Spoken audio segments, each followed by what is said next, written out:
recurrent crisis. "It's been very amusing after all. Sometimes I even wish Monty were back. What do you think of people nowadays, Soames?" "Precious little style. The thing began to go to pieces with bicycles and motor cars. The war has finished it." "I wonder what's coming," said Winifred, in a voice dreamy from pigeon pie. "I'm not at all sure we shan't go back to crinolines and peg tops. Look at that dress." Soames shook his head. "There's money, but no faith in things. We don't lay by for the future. These youngsters, it's all a short life and a merry one with them." "There's a hat," said Winifred.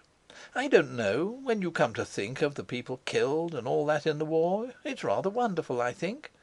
There's no other country. Prosper says the rest are all bankrupt except America, and of course her men always took their style in dress from us." "Is that chap," said Soames, "really going to the South Seas?" "Oh, one never knows where Prosper's going." "He's a sign of the times," muttered Soames, "if you like."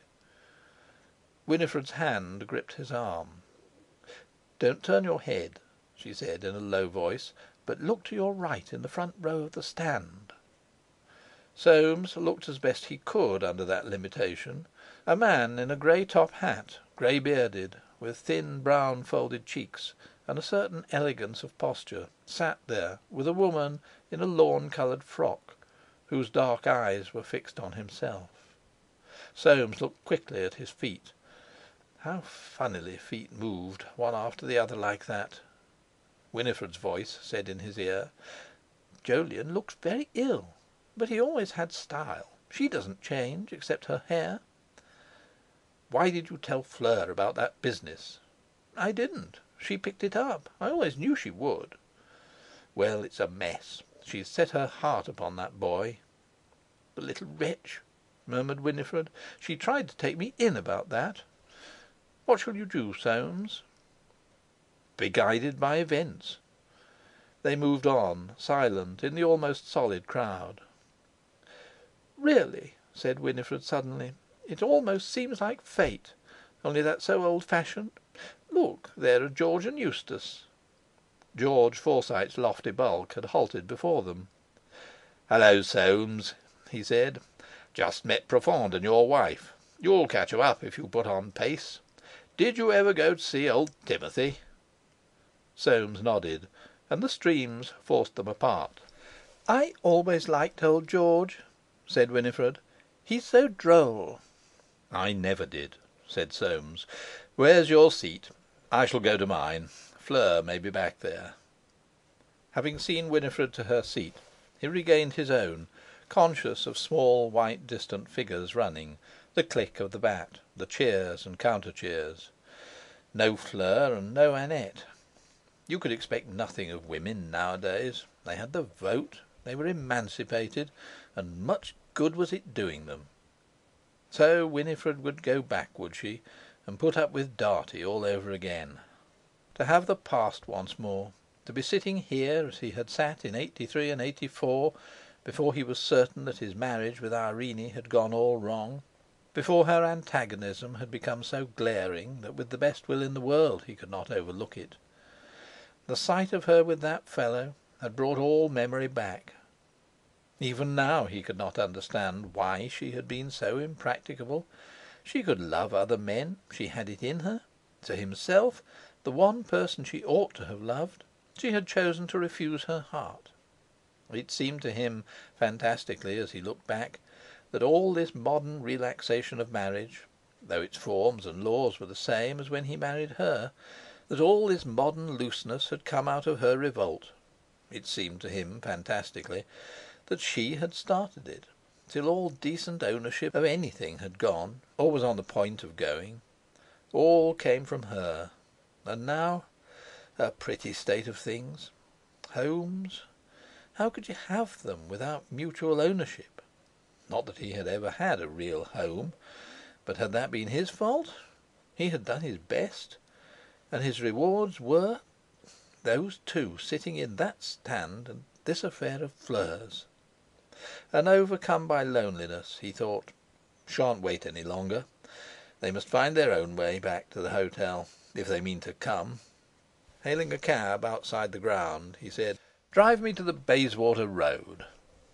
His old aunts had never failed him.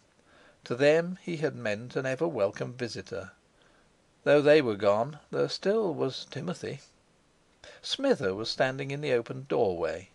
"Mr. Soames, I was just taking the air. Cook will be so pleased." "How is Mr. Timothy?"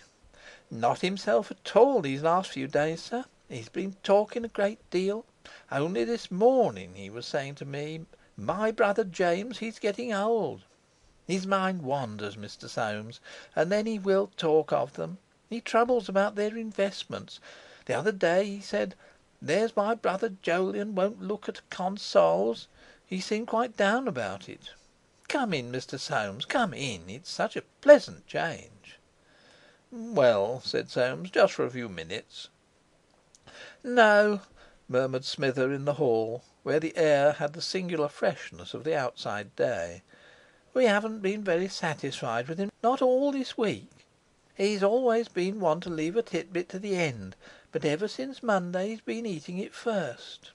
If you notice a dog, Mr. Soames, at its dinner, it eats the meat first. We've always thought it such a good sign of Mr. Timothy at his age to leave it till the last, but now he seems to have lost all his self-control, and of course it makes him leave the rest. The doctor doesn't make anything of it, but—" Smither shook her head. "He seems to think he's got to eat it first in case he shouldn't get to it. That and his talking makes us anxious." "Has he said anything important?" "Oh, I shouldn't like to say that, Mr. Soames, but he's turned against his will. He gets quite pettish, and after having had it out every morning for years, it does seem funny. He said the other day, 'They want my money.' He gave me such a turn, because, as I said to him, nobody wants his money, I'm sure, and it does seem a pity he should be thinking about money at his time of life.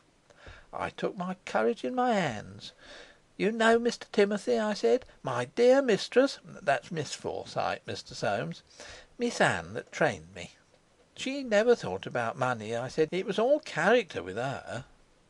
He looked at me, I can't tell you how funny, and he said, quite dry, 'Nobody wants my character.' Think of his saying a thing like that! But sometimes he'll say something as sharp and sensible as anything." Soames, who had been staring at an old print by the hat rack, thinking, "That's got value," murmured, "I'll go up and see him, Smither." "Cook's with him," answered Smither above her corsets. "She will be pleased to see you." He mounted slowly, with the thought, "Shan't care to live to be that age." On the second floor he paused and tapped. The door was opened, and he saw the round, homely face of a woman about 60. "Mr. Soames!" she said. "Why, Mr. Soames!" Soames nodded. "All right, Cook?" and entered. Timothy was propped up in bed, with his hands joined before his chest, and his eyes fixed on the ceiling, where a fly was standing upside down. Soames stood at the foot of the bed, facing him. "Uncle Timothy," he said, raising his voice. "Uncle Timothy." Timothy's eyes left the fly, and levelled themselves on his visitor.